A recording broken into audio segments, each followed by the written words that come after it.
The way to measure whether you are living your life to the maximum is this, is that how many failures have you had? And if you are looking back at your life and you say, I have not failed at anything in the last 3 or 6 months, you're not living, you're slumming it. Hey guys, it's Matt Haycox here, and welcome to another episode of the Matt Haycox Show, where I've got a fantastic guest that I'm really excited to both introduce to you guys and talk to myself today. I've got with me Wilfred Emmanuel-Jones, who you may better know as The Black Farmer. You may even have eaten some of his sausages. And I think this guy is probably one of the most single-minded and determined entrepreneurs in the UK today. Now, having arrived in the UK in the Windrush generation with 8 siblings, he's gone on to forge his own path and amazingly achieved his 30-year dream. You're going to learn so much today from Wilfred about success, about overcoming adversity, about being your own person. I think very much about following your own dreams, which is a key, I guess, a key message that came across to me when I was doing some research for this interview. So, Wilfred, thanks a lot for being here, buddy. Well, good morning, Matt, and thank you very much for a very charming introduction. You don't often know how to tickle someone to make them feel sort of welcome, so thank you for that. I've got to get in your good books from early on. You definitely do. You definitely do. So listen, I guess let's start at the beginning of your story. Coming to England from Jamaica. I think you were 3 at the time. You moved here with your 8 siblings. I guess you probably don't remember what it was like to be 3, but I'm sure you remember a lot of those early memories and living and surviving what I guess would be poverty at the time. I mean, you talk to me about it. Tell you about that. Well, yeah, as you say, I was actually born in Jamaica, and I was born in a place called Frankfield, Clarendon, which is right in the middle of the island, and it's quite rural. And one of the things I've always said to people is that I've had sort of farming as part in my blood, really. But you all know the history that in the 50s, people like my parents had an opportunity to come to this country in order to improve their lives. And then they ended up in the cities because that's where the work was. But in fact, a lot of people from the Caribbean and from India came from rural backgrounds.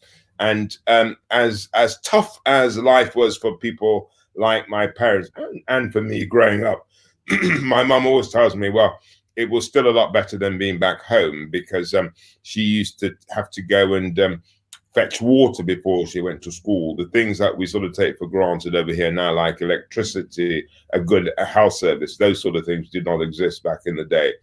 So my parents decided to settle in Birmingham.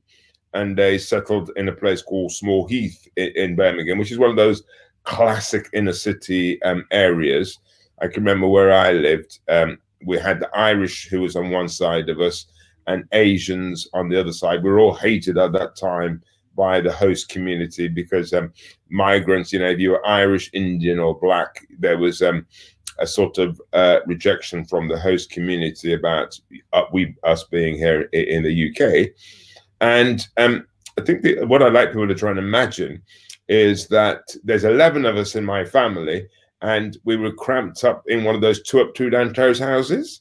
So they're bloody small. 2 people struggle to fit in those sort of places. But you think about 11 of us, it was what was the age gap? What was the age gap with your siblings? Well, I think the best way of describing it is that my parents had children every year, really. So my sister and I were born in Jamaica, and I'm the oldest boy, and then all the others sort of followed. So my parents was of the generation where lots of children were seen to be a good thing, because that would have been your security for your old age. But obviously, once you then come into a Western society, that model doesn't work. And so, yeah, there's about a year in between us when obviously it got to the point where my mum and dad thought, well, enough was enough, really.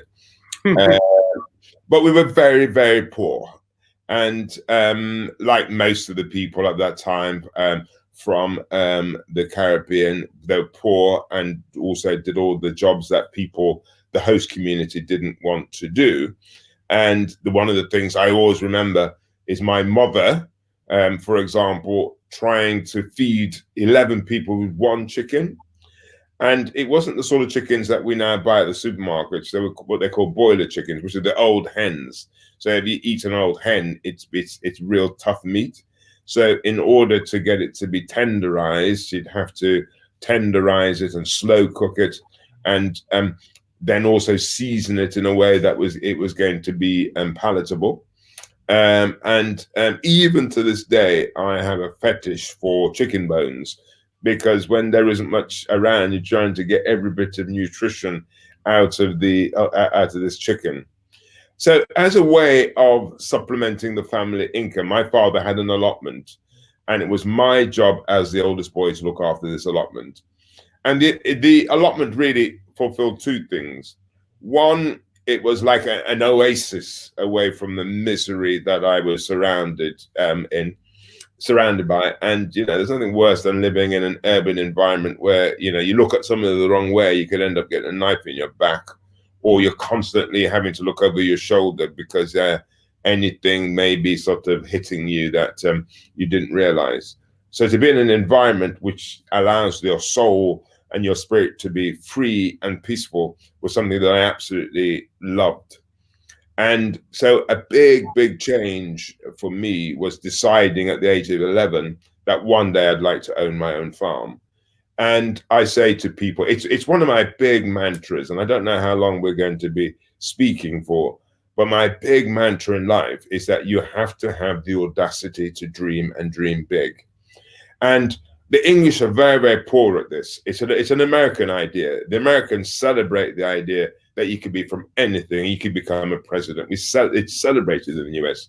In Britain, we tend to be sarcastic, put people down, try and see that people are trying to get above their station. So ambition, drive is not seen to be a positive. It's very much seen to be a negative.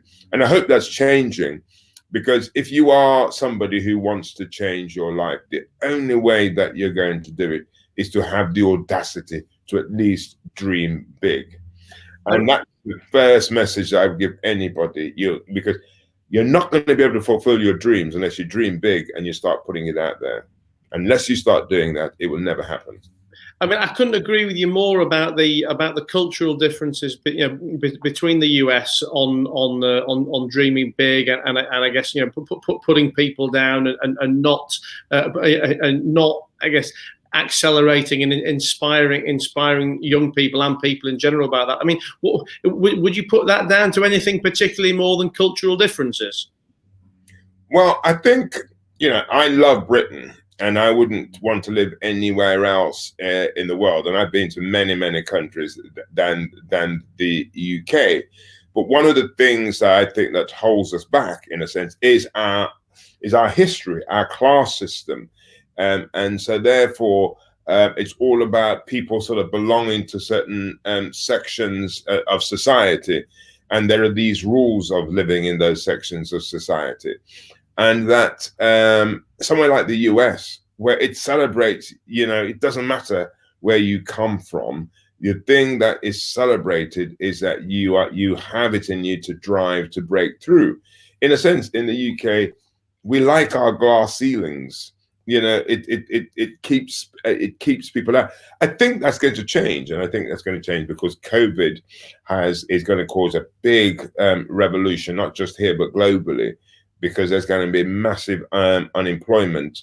And I think people are suddenly going to realize that actually, society, the normal structures they relied on in terms of giving them an idea about where they belong in society are no longer going to be appropriate for the new world.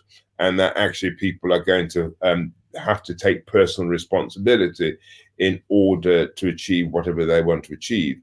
And you can't take personal responsibility if you're frightened of tradition, if you go by, you follow the rules of the glass ceilings, if you think that class and position and education are the things that are going to determine your fate.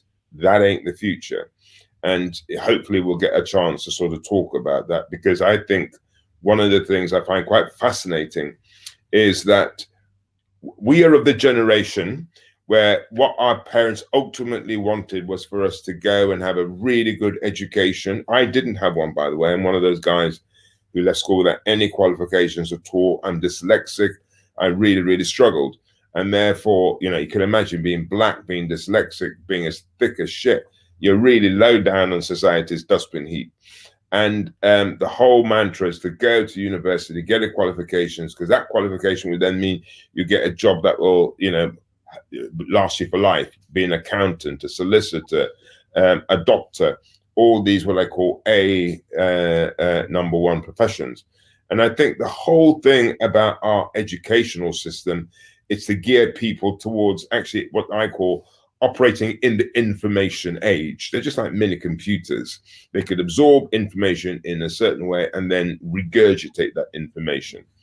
And that is what you needed to sort of exist in the information age. Now, the big problem that most people are going to face up is this, that we now have algorithms, computers that could do things that those professions could do far more efficiently. Things could be outsourced.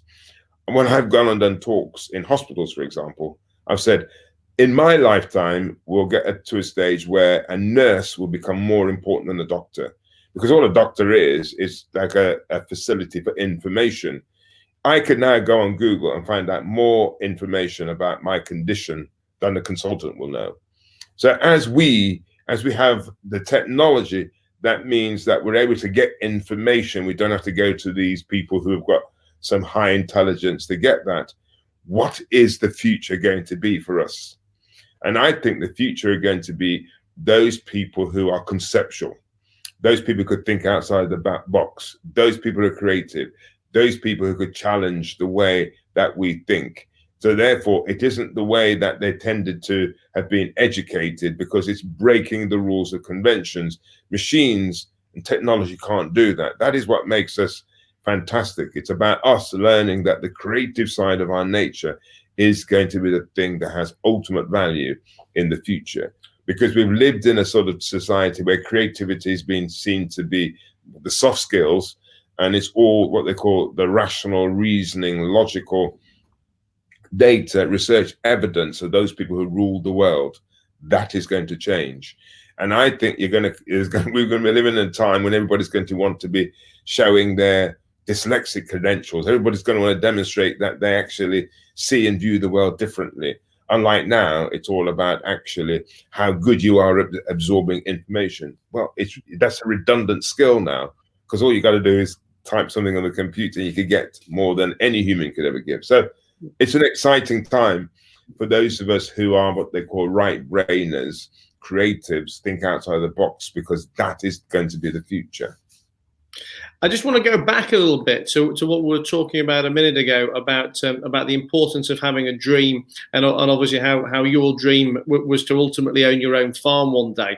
And obviously, I mean, this is something that's that's talked about a lot nowadays, and I think particularly in the kind of prolific Instagram and social media world of thinking big, of thinking positive, etc.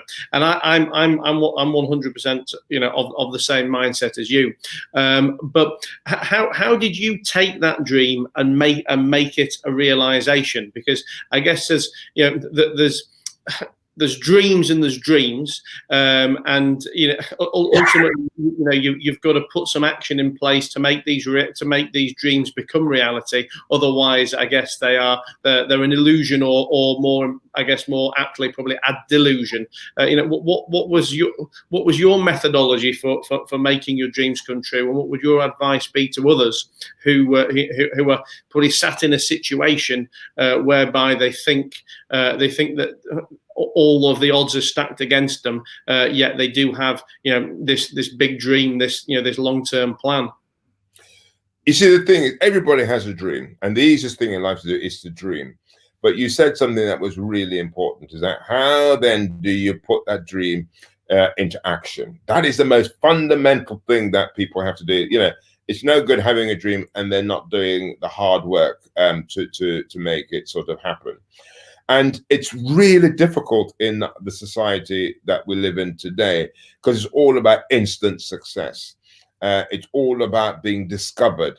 So that's why programs like, Britain's Got Talent, the X Factor, people think that all they need is a stroke of luck, then they're going to be discovered, and that's what they're hoping for, is that, and it doesn't work like that.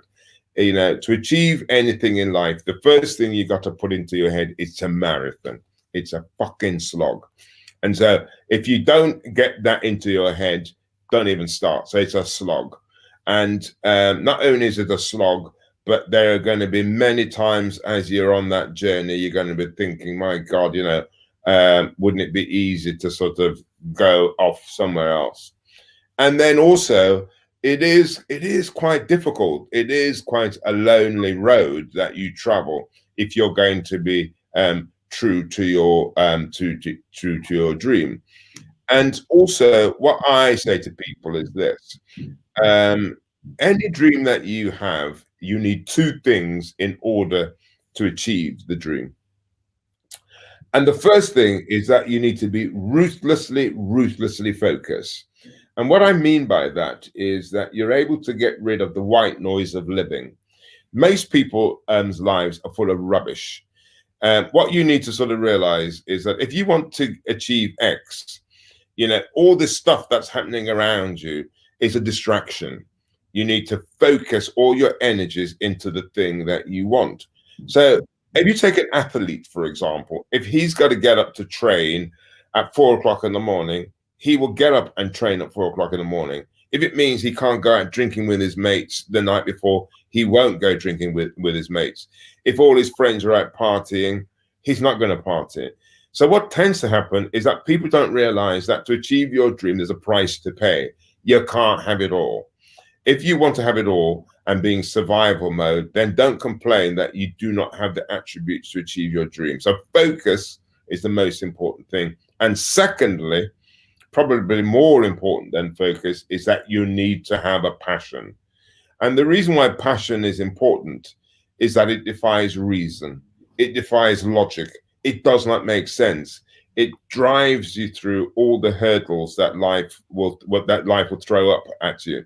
And that you need something that is not tangible to help you, to help driving you through. And people often say to me, well, what the hell do you mean by this thing called passion? And I says, look, we've all got passion. We've all got passion. And the best way to illustrate that is this. Remember when you were in love, or in love now, or looking at a person who's in love, they do crazy things. They're driven in such a way that, somebody looking on thinks, bloody hell, this doesn't sort of make sense. This person has really got the sort of bug. That essentially is what you need to achieve your dreams. It doesn't matter what anybody says. You're just so willed. You're so driven to do that. So you need to have focus and you need to have passion. When everybody's telling you no, you don't care. You feel that this is the right thing. And also to sort of realize that actually, it is a long game. It is a very, very long game. And that if you are true to those two things I've just mentioned, you will achieve it, because nothing else will stop you. One of the things we were talking about a minute ago was cultural differences, and I think you've been known to say that you believe there's something naturally entrepreneurial about immigrants. And I don't know if you're familiar with Gary V, Gary Vaynerchuk, who's obviously massive in the kind of social media entrepreneurial space right now, and I know a lot of my audience are going to be followers of his.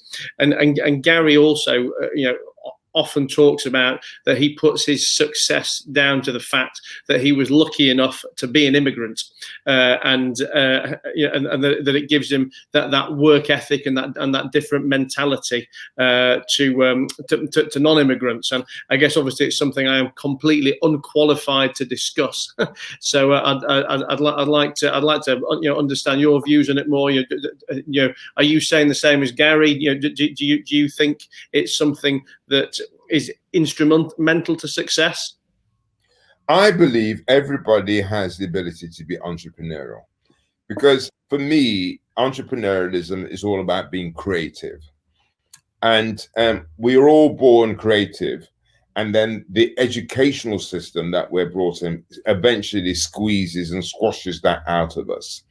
One of the examples I love to give to people is that if you go to a classroom full of children under the age of 5, and you say, right, who's the best football player in the class? They'll all put their hands up.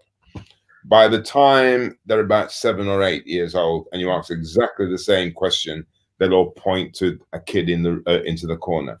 So what has happened is that within that very short space of time, they've already been conditioned to know their place in society, or the audacity, and which what entrepreneurialism is about. Audacity, creativity has been driven out of them because society said, right, in order to make it, in order to get on, you need to be structured in this particular way to fit into a system, which is all about actually control and about following set plans. Entrepreneurialism is about being creative, is that you're faced with a problem and you think of a creative way of fixing it. There's no great mystery about it. That's all we do as entrepreneurs, is that when somebody says, no, you can't, that's the sort of stuff that pisses us off, because we try and find a way of actually dealing with something, getting around something, making things happen. Now, one of the things about being an immigrant is that if you're brought into a country where you're rejected by the rest of society that says you do not belong here, in order to survive, in order to cope, you have to be creative in coming up with some ways of actually surviving and living within the society. It is outsiders are the ones who bring about change. So, for example, one of the things that I've always said is that being dyslexic is a fantastic gift. Actually, being rejected by the educational system is a fantastic gift, because in order to survive, you've had to become creative. You've had to become entrepreneurial.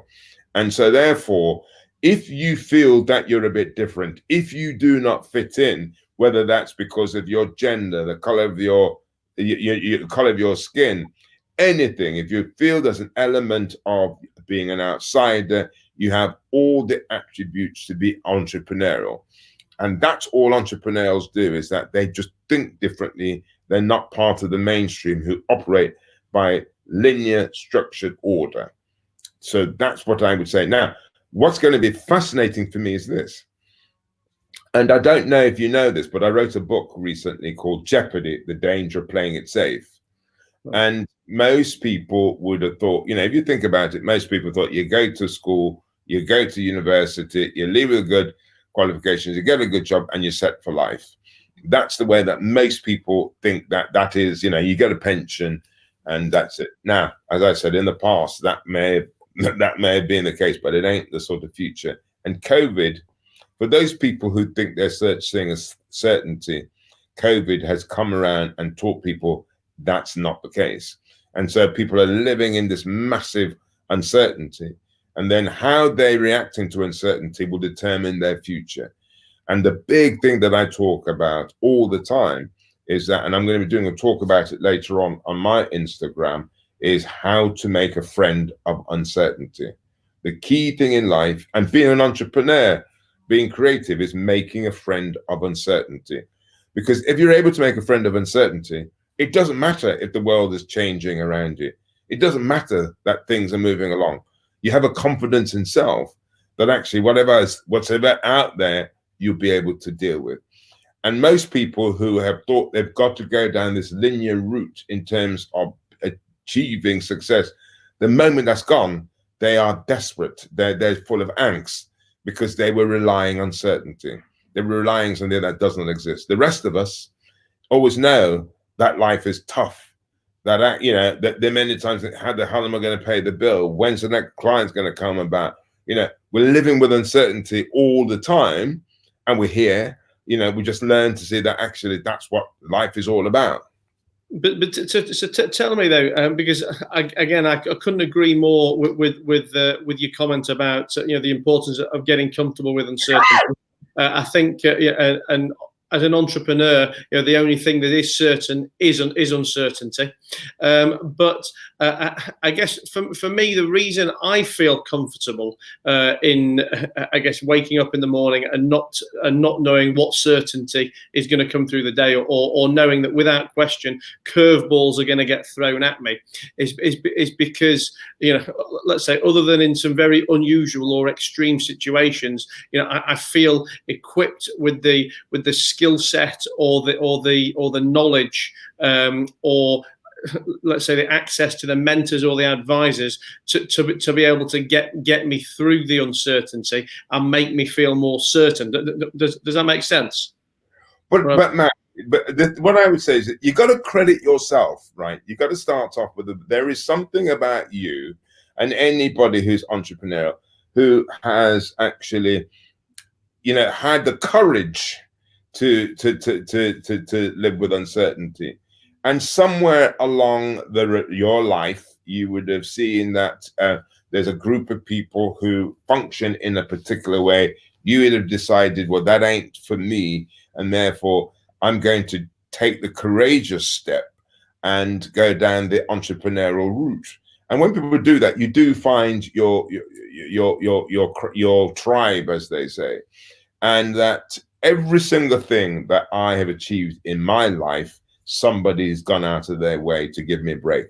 Everything, somebody's gone out of my way to bring a break. Now, again, what I say to people is this: is that it's a bit, and I use the relationship metaphor quite a lot, really. And it's what we have to do is that it's a bit like falling in love. There's no guarantees of falling in love. You got to put it out there, and you got to trust that you're going to get something in return. And again, it's a bit like entrepreneurialism. You put it out there, you say, this is what I want to do, and you trust that actually the help will come. And if you put it out there, it will come. The right people will come to you. But it has to start off with the fact that you're putting it out there. So it's very good to celebrate these mentors and the people that have helped you along the way. But you have had the courage to put it out there, because help does not come to you unless you're there asking for it. Help will not find you unless you got to put it out there to help me. And again, I think that a lot of people think that the amount of people that want to hide things, and they think they've got to, keep their heads below the parapet and expect that opportunity is going to come their way. They're just nuts. I say to people, you got to get in the ring. The thing about life is you got to get in the ring. And the moment you get in the ring, you're going to get whacked. You're going to get punched. And it's pretty simple. You either stay outside the ring and be the critic, the observer, or you get in the ring. And getting in the ring is fucking tough. It's difficult. It's hard. But that's the choice. And it's interesting what you say about the importance of, you've got to put yourself out there and ask for help. And, I actually did a post about this on social media 3 or 4 days ago about, the importance of kind of putting your pride to one side and not having the ego to stop you asking for help. And we talk about these kind of cultural differences between the UK and the US, and something I talk about regularly is the importance of mentors, and that it's something that I really look, if I look back, I've obviously had mentors over the years, in an informal capacity. But I think if I'd have understood and embraced the concept 20 years ago, then a lot of the rough parts of my not so smooth journey may have been a lot smoother along the way. I think there's a very British thing of not asking for help, of feeling that we've got to do it for ourselves, make our own mistakes, and I think ultimately it's a foolish pride that slows us down and ultimately can stop a lot of people from achieving what they want to achieve. But let me say something here, man. Moving away from the sun while you're talking, by the way, because you've got this bloody sun in the background. But carry on. Okay. Now, what I was going to say is this. Again, you mustn't be too hard on yourself, because life is all about a process, and it's understand that there are things that you might be doing in your life that doesn't sort of make sense now. But it's only when you could go back and reflect that you could join up the dots. And I'll give you an example of that. Before I ran the Black Farmer, created the Black Farmer brand, I used to run a marketing agency. And, I was responsible for launching, some big name brands like Kettle Chips, Plymouth Bridge Gin, Cobra Beer. They're big brands now, but back in the day, they were small brands. And one of the things I used to hate about running my agency, and it caused me a lot of frustration, is that the marketing directors didn't have the courage to do what was really important to make the brands really stand out. They didn't have it. It was just a real pain. And it wasn't until I launched my Black Farmer brand that I learned why I had to go through that. Because in a sense, that was my training ground for how to market brands. So sometimes the pain, the agony, the wrong directions are essential to take you to where you're destined to be. So do not be frightened of the pain. Do not be frightened of the mistakes. They're preparing you. See it as a sort of a sportsman that is preparing for the big opportunity. And those mistakes, those failures, one of the things, another Wilfred mantra is this. The way to measure whether you are living your life to the maximum is this, is that how many failures have you had? And if you are looking back at your life and you say, I have not failed at anything in the last 3 or 6 months, you're not living, you're slumming it. The greatest indication is your failures. And the people who go along in life thinking, Jesus Christ, I mustn't make a mistake, I mustn't fail, are the ones who are not living. They're just slumming it. Failures is your measurement of actually living your life. It's a measurement that you're always pushing yourself to the max. So that's what I would say to everybody. When was the last time you really messed up? Because that tells you it's something you should be celebrating because you're pushing yourself. Now, a little while ago, when we were talking about your education, your childhood, we talked about your dyslexia. And I think that was undiagnosed at school. I mean, how do you think that impacted you both at the time and in your later life? I mean, did it give you the desire to want to achieve more, to shape your dreams in a particular way? Did it make you feel inadequate in any way? Yeah, I mean, the thing that if I look back at a lot of my life, I was really ashamed of being dyslexic, and that to sit down and try and write anything and not being able to write, spell the basic stuff, and everybody around you, you feel have more ability. It was a massive restriction. And there's a lot of people who have learning difficulties, dyslexia, who end up in prison. They end up on society's dustbin heap, because what happens is that most people want to belong. They want to be part of something. And if they feel that they do not have the tools to belong to that group, they then fall on society's sort of dustbin heap. And then for me, I always knew that I was an outsider, but I was an outsider that wasn't worried about belonging.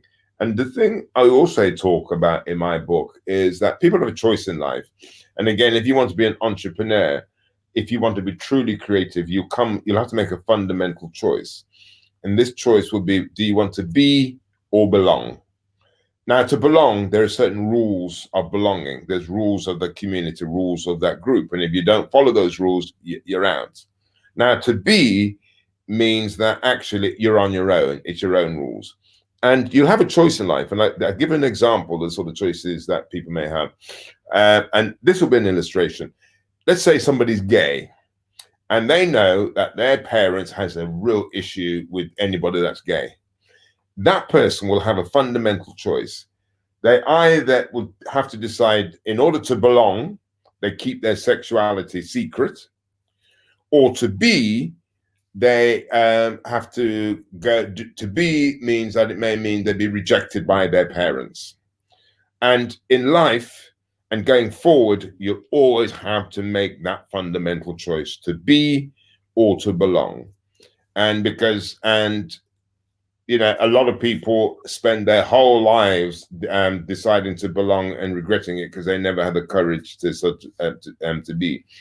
And it's only as I started to become more successful that I was then able to start admitting that I'm dyslexic. But before that, in truth, I spent all of my life being ashamed of it.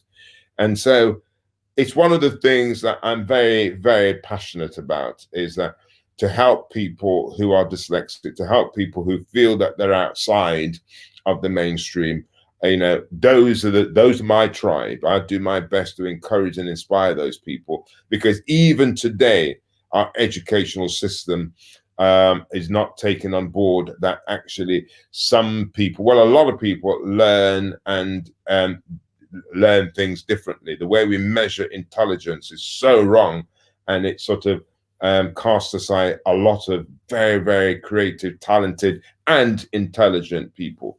So yes, now that I've achieved success, I want to do my best to tell people, look, do not let society tell you that because you've got some sort of learning difficulties, your chances are reduced. Actually, dyslexia is a fundamental gift. And I believe in the future, everybody is going to start saying, somehow pretending they've got dyslexia in order to be able to achieve things in society, because it would be seen as a positive, not a negative, because it would show you've got the sort of mind that thinks and behaves differently. I love that. I love that Wilfredism, or that expression you said a minute ago about you have to decide whether you want to be or to belong. And I think you I guess obviously use something that's more extreme about talking about if you're gay and your parents are against gays. I guess you use that as a way to get your point across. But I think as well, it probably works. Well, not probably, 100%. It works on a much more micro level with minor things, but just a compounding effect through life. Well, obviously, whether or not you want to come out as gay or not is something that's pretty intrinsic and fundamental to your life. I think people miss the fact that from childhood onwards, they kind of be or belong in minor situations. What friendship group they're in, what teams they join. The fact that they probably take their parents' recommendations for what GCSEs they want to do, what A levels they want to do, then whether or not do they go to university or not. And I think all of these things probably feels very minor at the time, but ultimately that compounding effect of 25, 35, 40 years of this. You wake up one day at 50 years old with a job you hate, with mates you don't like, with a wife or a husband that you can't fucking stand the sight of, and you think, where the fuck did my life go? I would absolutely agree. What I say to this is that what we need to realize is that everybody spend their adulthood trying to repair the damage of their childhood. Doesn't matter what anybody says. When people say we've had a fantastic childhood and things, that what we need to do in life is, how do we go back and actually find self? That little creative boy or girl that had audacity, that went out there and celebrated life. How do we spend our lives re-finding that sort of person? Because you're right, that the experiences, that what we've been taught is to, in a sense, put layers and cover that person. And that I was listening to a quote the other day, actually, and I thought it's fantastic about, when you're becoming an entrepreneur, most entrepreneurs are not doing it to make money. You're doing it to be free. It is the ultimate freedom, because you're making choices that you want to make, rather than it being determined by society, by the groups, about what you should and shouldn't do. And the greatest gift you could have in life is to be in charge of your own time, to be in charge of your own freedom. And I think that is one of the things that we should all be striving for as sort of human beings. And that the way that you control societies, and the reason why there isn't many more people being entrepreneurial, even though they have a real desire to do it, is that they're being controlled by fear. The whole structure of Western society is to how to make people fearful. And all entrepreneurs do is they're not constrained by fear. And if you think about the whole of our society, it's all structured around always pricking that fear bubble in people. Books, and that's why I called my book Jeopardy: The Danger of Playing It Safe. If you're watching a film, if you're watching something as simple as The X Factor or Britain's Got Talent, it's always about will it, won't it. It's always about fear. So the news that you watch every day, it's always about how do you constantly keep feeding people fearful things that makes them think, my God, there is a consequence. There's a bus coming down the road. The amount of people who actually do not do things because they've invented all the stuff in their minds of this possibility, calamity, that they just stand still rigid. And I say to people, look, life is pretty simple, really. Life is, whatever you do in life will involve fear. If you look backwards, it's fearful. If you stand still, it's fearful.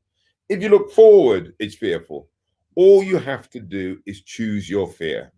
And I say, I would much rather choose the fear of not knowing, the fear of the unknown, rather than the fear of the present. Because the fear of the present is always trying to hold on to it, always trying to make sure that it could never go away. Well, that's a bloody losing battle, really. And I think that one of the things people need to do is to really try and look at their relationship with fear. And if you really want to bring about change, whether that's your business, whether that is your marriage, whether anything, the most thing you got to try is actually, do you have the courage to beat and defeat your fear? Because that's what prevents people from changing. People die, they live in misery, they live in pain because of fear. And the fear of something that's created in their heads. Fear is not real. It's a construct. It's not real. And an entrepreneur, in a sense, knows that. That's why they think, well, yeah, anything could happen, but let's deal with it when it happens, rather than a lot of people think, well, anything could happen, so therefore I better not move. It's a bit like, well, I better not do this because this may be a consequence. Just I'll give you an example. I was having a chat to a colleague of mine the other day about, because we're doing a big Christmas thing on our website where people could actually buy their shopping for Christmas shopping on the website. And her concern was, oh my God, what would happen if it doesn't turn up? And I was saying, well, we have a choice. We either don't offer that and then there's no worrying about disappointing people, or we step into that fear and says, well, it might happen, but if it happens, we will deal with it when it happens, rather than not doing something because of the possibility. And most people live their lives like that. They think, oh, they built this picture in their heads about a potential calamity, and they think, okay, we better not move because of this potential calamity. Well, it might happen and it might not happen, but you know that you'll deal with it when it happens. So fear is what controls people.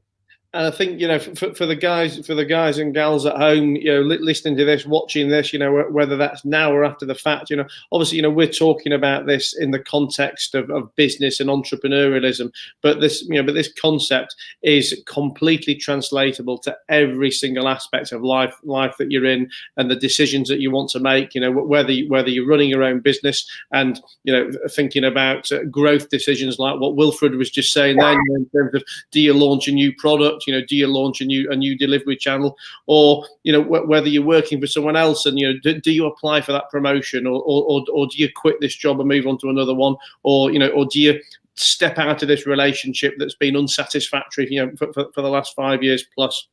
So whatever your stage is, whatever your situation is, it's about managing and getting comfortable with that fear. Well, it is, and I just think fear is the thing that holds people back. It really does. And people would much rather live in pain or live in survival mode rather than have the courage to do something about it. And one of the things I think also is that we live in a society that sees vulnerability as a weakness. But actually, you can't get to the point of courage unless you're prepared to make yourself vulnerable. And so entrepreneurs are always making themselves vulnerable. And by making themselves vulnerable, that is when courage then comes through. And so vulnerability is not a negative. Vulnerability is a positive. And the other things that sort of weigh people down in life is perfection. People who get a real delight in being absolutely perfect. That is just another prison. That is just another trap. Well, I must do 2 or 3 posts a week where I always have the the kind of hashtag or the inverted quotes of perfection prevents opportunity, and it's.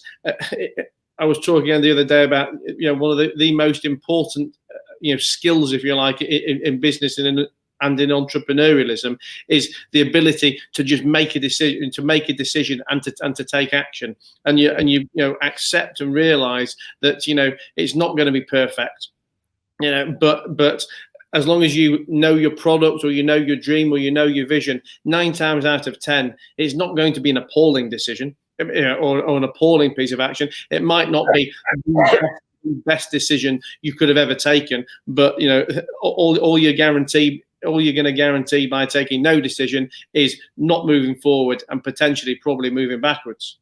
Yeah, and perfection, which is something that's been celebrated for decades, is a handicap, because what it does, it means that you can't take you can't have an overall perspective. If all you're doing is focusing on the detail, it does not give you perspective.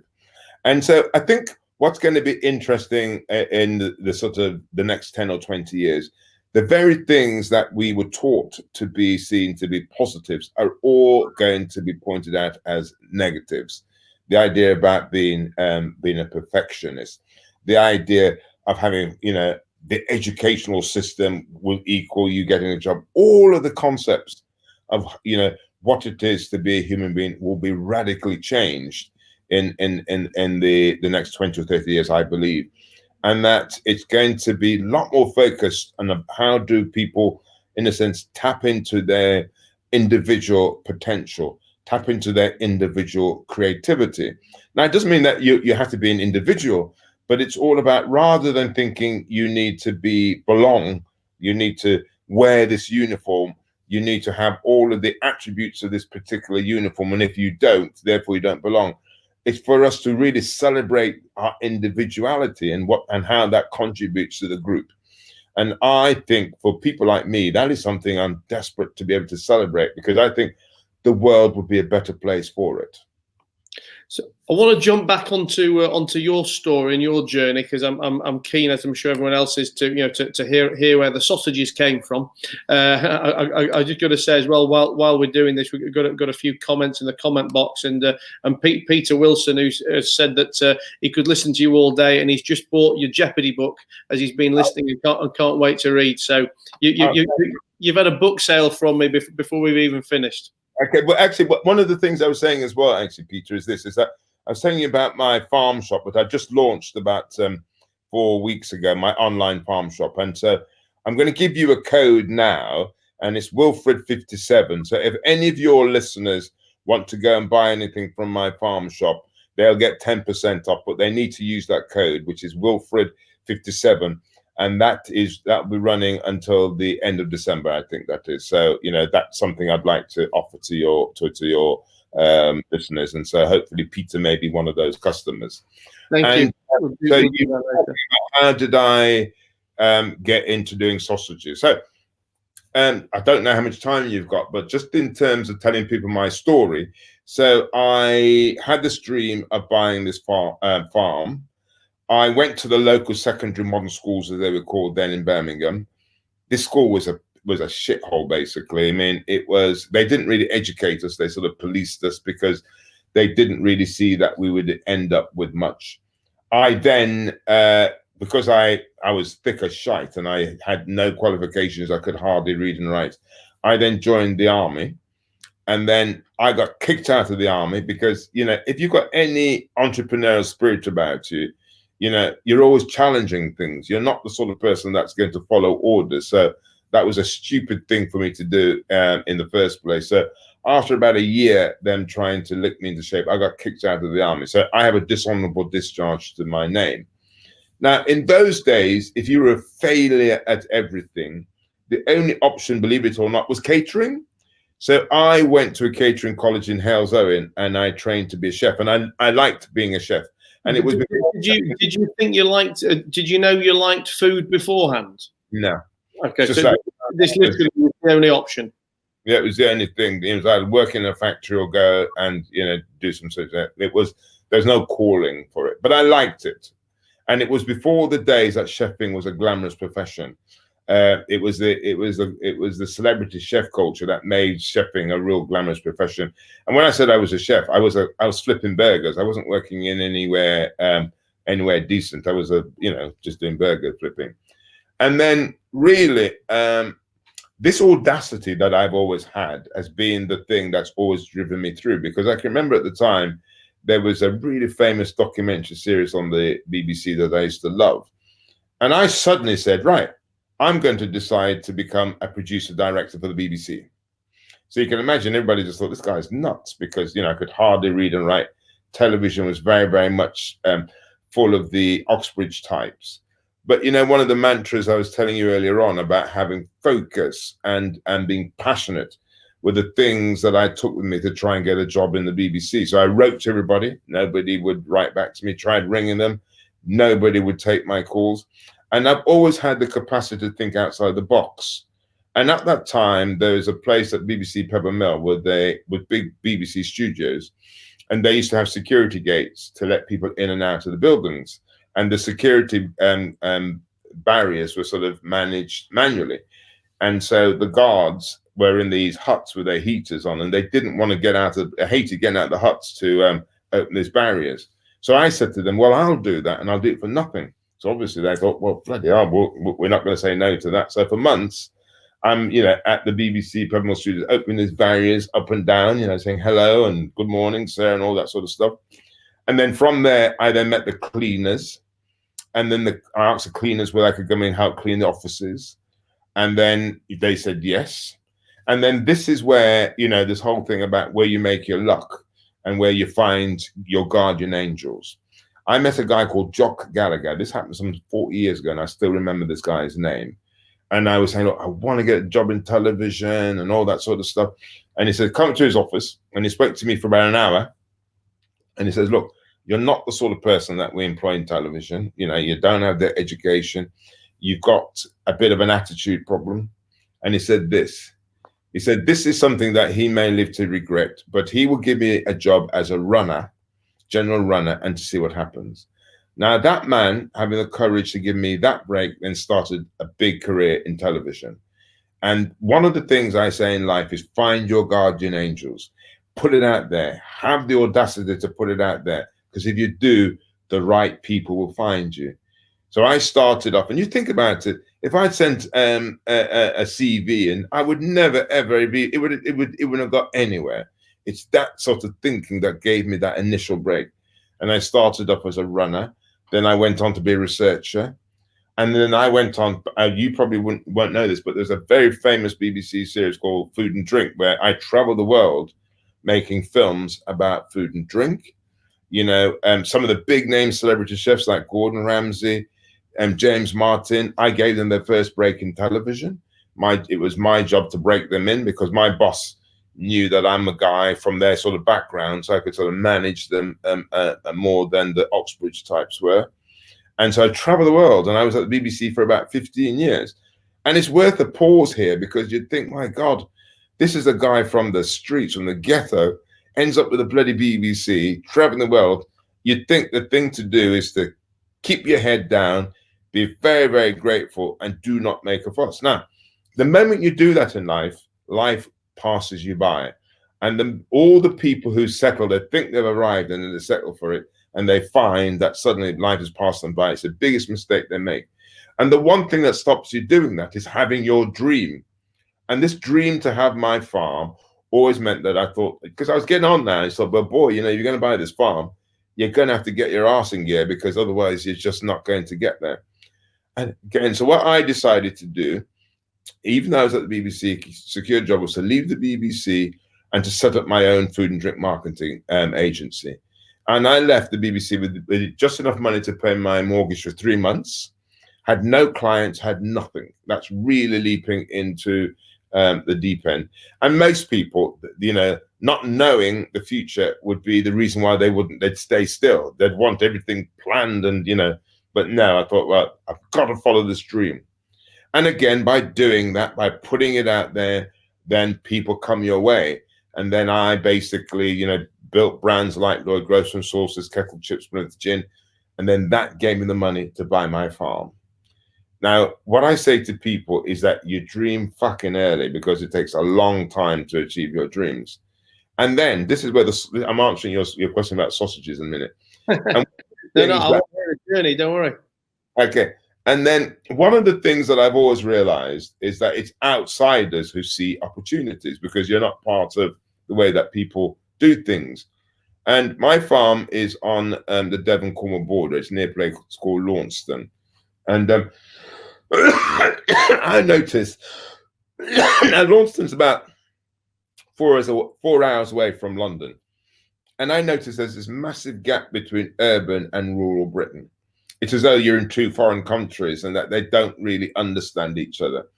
And I can remember saying to my friends in London, I'm going to buy a farm. And they thought, whoa, you know, don't they lynch black people down there? You know, it's like you're going into a foreign territory. And then all the people down in Devon and Cornwall thought, whoa, you know, black guy coming down to buy a farm. This does not make sense. They thought, oh, yes, it must be a cover for growing cannabis or something. So, you know, people have their assumptions based on their stereotypical images. But I saw there was an opportunity. I thought, actually, I want to create a brand that was going to be a quintessentially British brand that would bridge this gap, would be like a bridge between urban and rural. It's like, you know, there isn't a white Britain or black Britain. It's, you know, we're now in a multicultural brand. I want to do something to bridge that gap. And I said, so I want to do something quintessentially British. And that's when I thought, actually, what is a quintessentially British product? And I thought, oh, a sausage. So I thought, right, I'm going to do a sausage. And I did a bit of research, and it said that there was a lot of 1 in 100 people had some sort of wheat intolerance. So I thought, right, I'm going to do a gluten-free sausage. And then the next thing was to come up with a brand name. And I think, well, what the hell am I going to call this brand? And then one day it came to me, all of my next door neighbors used to call me the Black Farmer. And I thought, shit, you know, that's a pretty good brand name. Not only is it a really good brand name, but it has an edge to it. People are not too sure about whether it's politically correct, whether you should say that or not. You know, people are quite nervous about what is the right sort of language to use when you're referring to people of color. Now, for those people who actually live their lives on research and data, here's a big lesson I'm about to teach them. You know, even I was nervous about using the name Black Farmer. I just thought, well, this is pretty radical. What I'll do is that I'll go and research it. I will go and test it. So I went out, did all the research, and the research came back and says, do not call it the Black Farmer. It will upset people. You know, people are going to find it offensive. And it taught me a big lesson in life. And the big lesson is this. Research will tell you what people were thinking yesterday. Research will tell you what people are thinking today.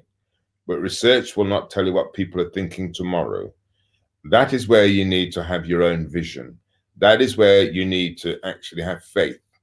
That is where you need to believe that you're doing the right thing, and then people will follow. If you wait until people are ready, you'll always be waiting. And so obviously I decided to call it the Black Farmer, and there was a bit of a eruption about it when I first started, but the brand's been around 15 years now, and it's very, very much part of the mainstream. Has there been times, you know, over the years, you know, maybe more so in the beginning, when the name and the brand, you know, more than, you know, just causing a bit of kerfuffle, if you like, actually prevented you getting listed with retailers or you know, cause an issue with people wanting to deal with you? Well, yes. I mean, trying to get my products listed was a real challenge. Most people are challenged anyhow, but mine was a particular challenge because people didn't get the concept. So if I said, you know, Black Farmer, and I wanted to be in the ethnic aisle, that's where they'd have been comfortable with that, because that's understandable. So if it was like Levi Roots, they'd be comfortable with that. But I don't regard myself as being in the ethnic aisle. I regard myself as being British. So if you look at my branding, I'm there waving the British flag. So it's a bit like I'm part of the mainstream. And so the challenge that these buyers would have is that they think, well, this guy is black and he's selling, you know, British sausages. It doesn't make sense. Are these sausages for black people? It's all part of that sort of stereotype. And it's always about when people live in these stereotypes of how they view people, they just make very bizarre decisions. I'll give you an example. one of the things I launched some bacon. And one of the things I hated about bacon is that, you know, when you fry really horrible bacon, you have these white bits. And I put on the pack, no white bits. And I can remember someone writing me letters saying how offended they were, thinking I was being racist against white people by being white bits. And just recently, I've just launched a beer, a cider, beer and cider, and I've called it Yokel Gold.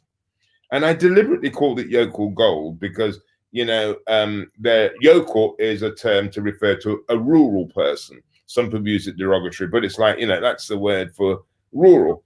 And again, somebody wrote to me and said it's offensive. They said, well, you know, me calling people yokels, and they called black people a derogatory term, that, you know, they would get in trouble for it. But that's on the assumption that only white people are rural. Do you see what I mean? And so part of what I'm trying to do is to break these stereotypes about if you're a color, you're only a sportsman or you're only a rap artist. What I'm trying to do is to be the messenger. You could be anything. And I understand that I am the pathfinder in that, is that mainstream means that we're the same as white. It's just that our color is different. The moment you say, well, we'll put you in the ethnic aisle, that's saying, well, you're different. You know, there's a different need. Now, I'm not saying that there isn't a need for something like that, but I'm saying also what it shouldn't do, it means that you can't be part of the mainstream. And that's what my fight is. I'm British. I was born in Jamaica, but I'm British. I want to be part of the British mainstream. I think as well, you know, for me, a key lesson in all of this is about knowing your brand, being true to your brand, and doing ultimately, you know, what makes you happy and what makes you comfortable. And you know, I mean, this is something that you know, I talk about with people kind of day in, day out. You know, when we talk about brand building, particularly personal brand, because you know, that whole concept of personal brand, whilst effectively it's always existed, because you know, we've all had our personal brand, never has it been more prevalent, you know, than it is in today's world, in the social media world of people trying to create audience, you know, build audience and grow their awareness. And I think, you know, ultimately too many people are trying to be all things to all people, you know, are wanting to appeal to all people and are worried about who they're alienating. And I think, you know, the more time you spend trying to not alienate people who you probably don't give a shit about, and they don't really give a shit about you or your brand anyway, ultimately you're diluting your key message. You're diluting you, and you know, you've been able to live and breathe your brand. You know, it's been your core values, and it's something that you've been able to, you know, to 110% throw everything at and grow over the last 15 years. You know, I have no doubt in my mind that even if we talk about the same tasting sausages, or you know, or the same bacon, that if it was just, you know, Wilfred sausages as a brand, that it probably wouldn't have had anywhere near the success or recognition as it's had. One of the things that I say to people is this: the biggest mistake that people make when they're developing a business and they're developing a brand is they think that what they do is what's important. And I say to this, it's not what you do, it's why you do it. People don't buy what you do, they buy your why. That's a famous Simon Sinek saying. And what I mean by that is this: most people put all their time and attention in coming up with a fantastic product, and it is. Mine is a fantastic sausage, but there are tons of other sausages out there that's equally as fantastic, probably better. You got to ask yourself, so why are people buying into my sausages and not somebody else's? That's because of what the brand stands for. That is because actually this brand says something, it means something, it touches something that actually makes people want to buy it. So we've talked a lot during this interview as well about about adversity, about I guess, you know, following your dreams and overcoming the situation you're in. I'm not exactly sure at what point, but I know that, you know, in the not too distant past, you've also suffered from leukemia. I believe it is as well. I mean, how do you feel that's impacted on you as an entrepreneur, maybe changed you as an individual, or is there anything that's, I guess, you've learned from it? Well, one of the things I said at the start of this talk is that the biggest mistake that people make in life is to think that there is such thing as uncertainty. The only thing that exists is life is uncertain. And that if you could really live your life knowing that life is uncertain and you don't know what's coming around the corner, you would live your life differently. I mean, I had a brother who died recently and he was 50 and he spent all his life working for his pension that he never saw. And even though so what I had is that I had acute myeloid leukemia, and most people die from that. And the only chance that you have is to have a stem cell transplant, which they don't like doing because, you've only got 20% chance of survival. And I talk about it a lot in my book, getting into that dark place where it was so terrible, so awful that death was better than what I had to sort of go through. And I was in hospital for a year. But, you see, hope is a phenomenal thing. All it takes, and I can remember the darkest day of my life when I just thought, oh God, just let me die. And then I had to make a choice. Did I get up, which would have been awful and terrible, to go to the loo, or did I just mess myself in the bed? And I decided, and that moment of hope where I decided to go to the loo just gradually brought back ideas of possibility and hope. Now, it's been now 5.5 years since my stem cell transplant, and I'm lucky to be alive. And so I have a very good measurement about, how am I doing in my life. And it's simple as this. Because of the time I was born in, because of the hospital that I went to, I've had 5 years additional life that I should not have had. My life should have been finished 5 years ago. And so what I do is that I look and say, well, what have you done in that 5 years in a way of thanking the gods for giving you the extra 5 years? And that's my measurement. How have you cluttered your life with the noise of things that do not matter? So I'm very, very streamlined. I'm not really bothered by a lot of the things that bother people's lives. I know that I'm on borrowed time. And therefore, what I want to do is to make use of that time. And then also, the thing that you sort of realize when you're staring at death is, what is it that really matters in life? And what you find is that very, very few things matter.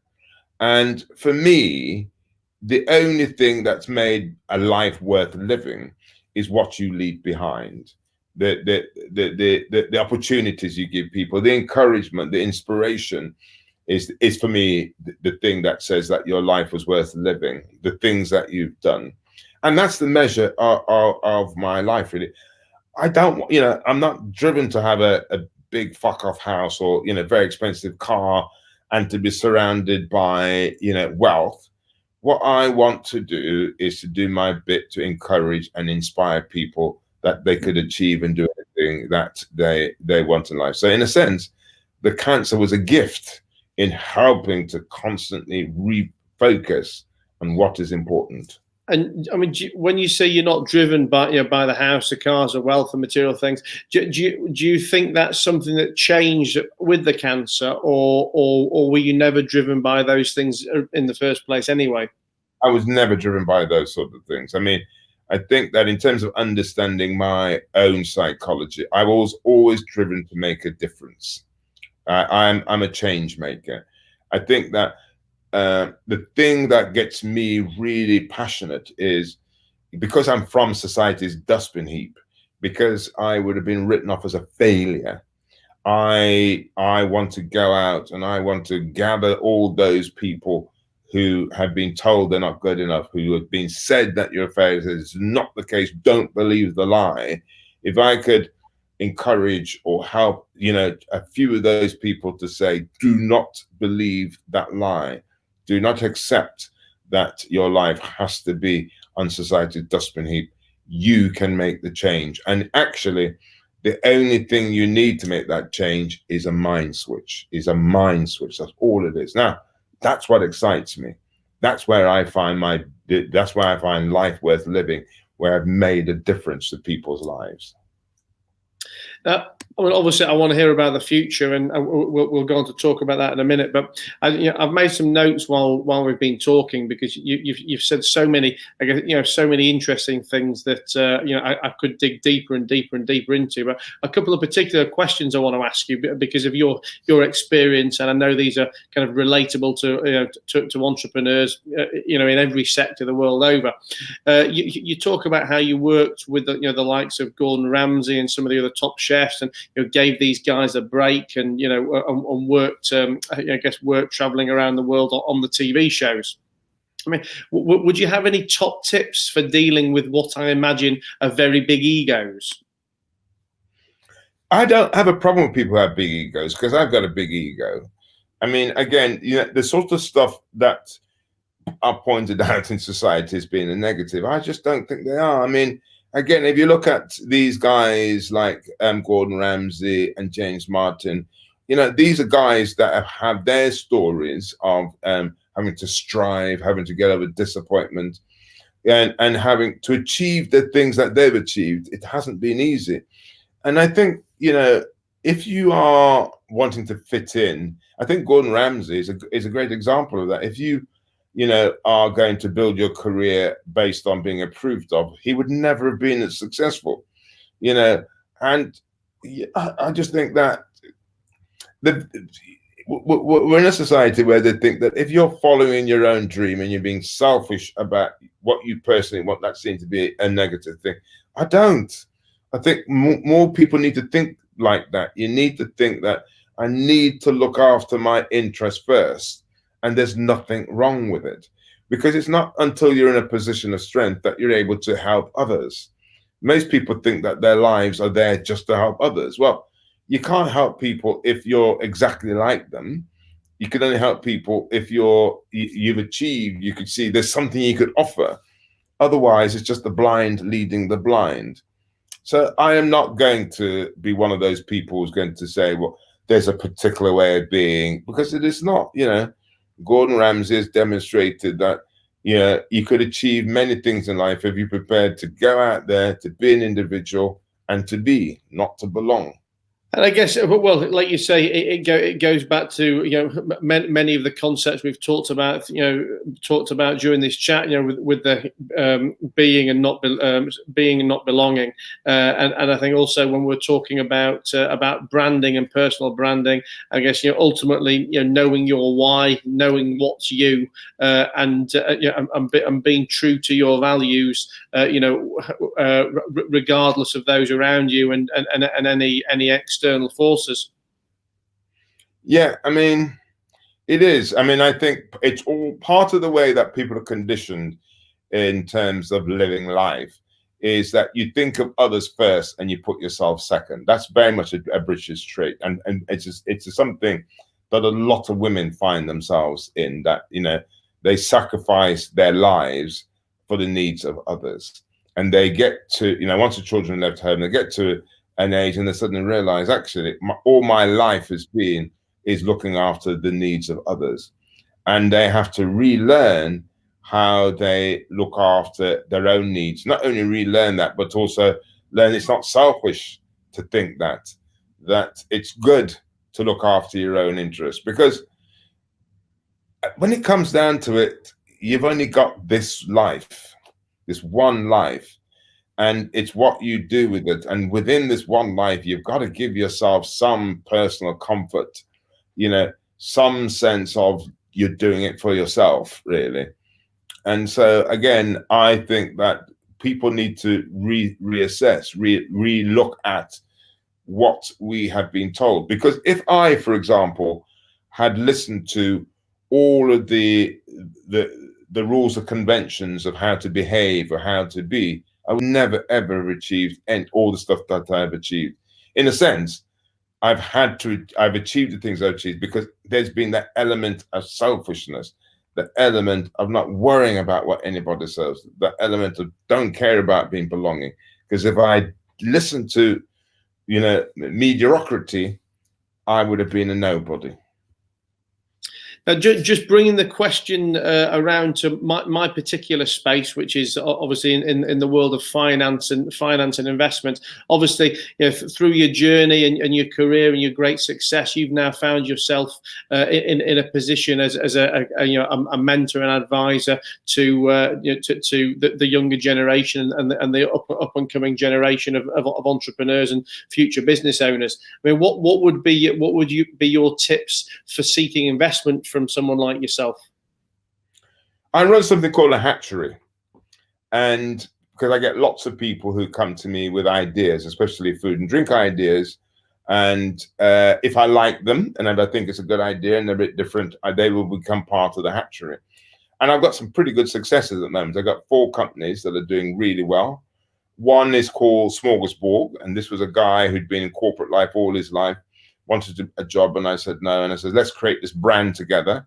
And this is now a £4 million brand that's doing phenomenally well. It's his own business. So that's like, going from corporate life to owning your own business, phenomenally successful. I have another one called the Squirrel Sisters. Again, 2 girls with wanting to do products, and these are sort of healthy snacks. That's doing very well.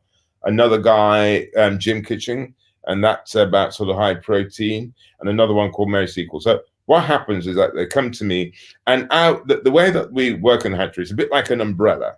And because the Black Farmer has a big profile, we all piggyback off each other. And so some of these businesses are not strong enough to be able to pay themselves a salary. So they will get paid by doing things for the Black Farmer. That then gives them access to manufacturers, media that they wouldn't get because the brand is smaller. And I think that model may become the future, where, business where you're just all in it for yourself and you're not there to look after others. I don't believe in that principles. I believe that if you're in a position of power and strength, you should be there encouraging and looking after others. And the other thing I say to people is be careful of the money men, because the moment the money men get involved, all they care about is when do they get their return. And all too often, businesses think that the answer to their problem is getting cash. It isn't. And that most businesses fail because they think that cash is the answer. It is not. The thing that I spend with all of these people that come to me is, where is the mindset? Most of these guys, they look at what's happening out there and they think they need to copy it. It is not. It's always about trying to find out what is there that is unique about you, and that is what you sell.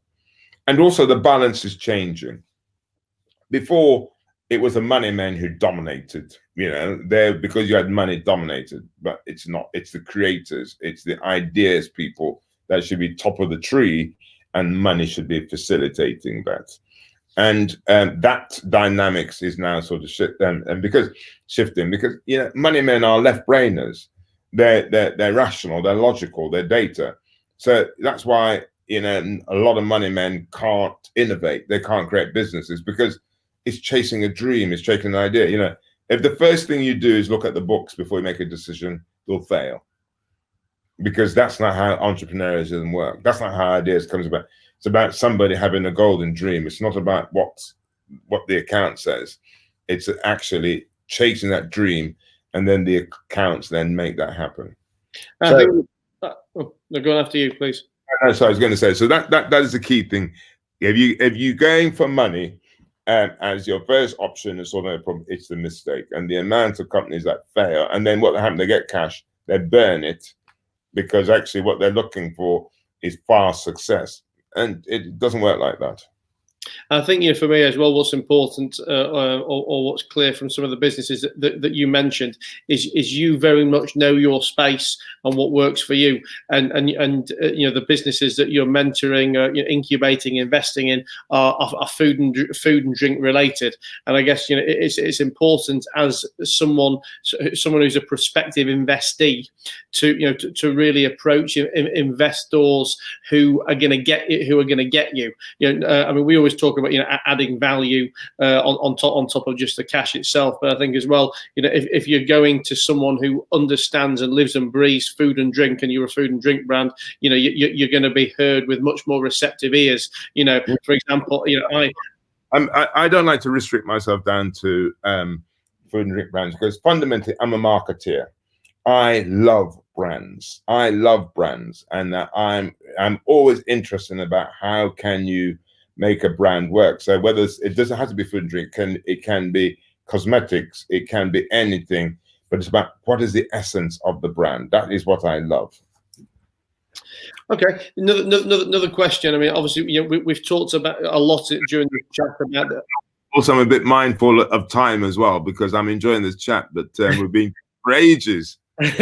Well, look, what we're on about an hour and 20. If we wrap up in 10 minutes, does that work for you? Well, I think 10 minutes is going to be a bit of a stretch, because I've had people trying to get in touch. But I'll give you another. I'm going to ask you one more question. Then we'll bring it to a close. And for me, this is obviously a very topical question.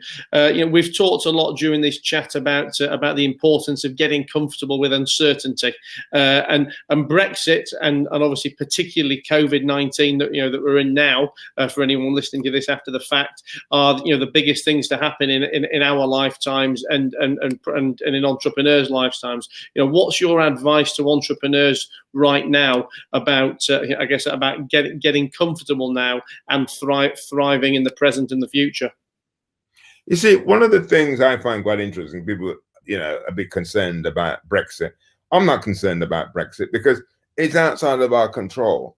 I think COVID is the best thing that has happened to the globe, because with revolutions, with change comes big opportunity. There's big opportunities. And for those who will see it as an opportunity rather than it's the death of a way of life, are the ones who will really succeed in the future. So again, if you have the mentality that change is good, it doesn't really matter about what happens in Brexit. And I think what is the sort of saying at the moment? Everybody's talking about how do you pivot your business. And that seems to be the watchword. A lot of businesses will fail, and a business failing does not mean that you have personally failed. I would say to anybody whose business is going to fail, it means that you have not failed. It just means that actually you need to find another business where you could put all your attributes and skills into, because there is something special about you to have started a business in the first place. It's just what has come along is something like, for example, if my business failed tomorrow, I know I would do something else. I just know I would, because I couldn't do anything else. I'd have to do something else. So do not take it as a personal failure. Circumstances are such that means that this thing goes, but you will come up with something else. That's the first thing. And then COVID, the thing about any great business, it's what they say, catching the zeitgeist, catching the mood, getting a sense of what the future is going to be.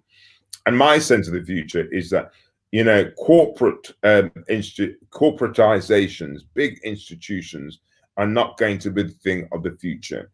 Most people felt that by belonging to a big organization, a big organization, a big corporate entity, that's where you got your security from. That ain't going to be the future. The fact that you've now got people working from home a lot more, that is, only a fool is not going to continue that.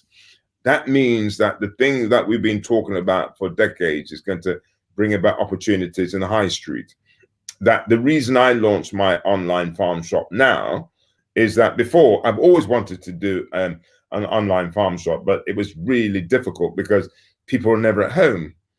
But now that people are working from home, that works as a business model.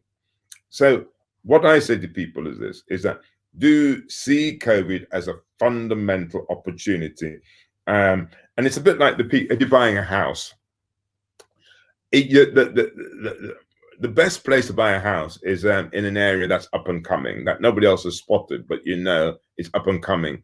And then 4 or 5 years down the road, that property then is worth a fortune because you spotted the opportunity. And so what I'd be saying is this, is that the opportunity for the future post-COVID, it's all going to be about relationships. It's all going to be about connections. It's all going to be about brands. What had happened over the last sort of 50 years is that we became, especially in the food industry, everything became centralized, everything became commoditized. You know, we have about 100 different varieties of apples in this country, for example. Why is it you can only buy 5 from the supermarkets? Because the business model for supermarkets is all about high volume, low margin. Now, to do that, you need to restrict choice and you need to centralize everything. COVID has then, and the development of the couriers and the development of all these systems means that you could be a small little farmer, you know, getting your products boxed up, sent all over the country, and people could actually now eat things that they could never, ever have had before. That is an opportunity. So I believe that if we are going to be able to connect with smaller companies in a way that we've never been able to do it before, and then it will then challenge the big corporate entities. And I believe that is really exciting. So I think COVID has brought some fantastic opportunities once we've sorted out the vaccine. Well, listen, Wilfred, I'm conscious of time. I could listen to you all day. Yeah. You know, it's been fantastic to talk, and I know, you know, looking at some of the comments in the comment box and some of the text messages I've been receiving while this has been going on, that you know, the guys at home have loved listening as much as I have. So yeah, hopefully we can do a round 2 one day as well, because there's also, if any of your guys want to listen, I'm doing an Instagram live at 7 o'clock tonight. Is this on your the Black Farmer Instagram, is it? Black Farmer Instagram. And really what I'm going to be talking about is how to make a friend of uncertainty.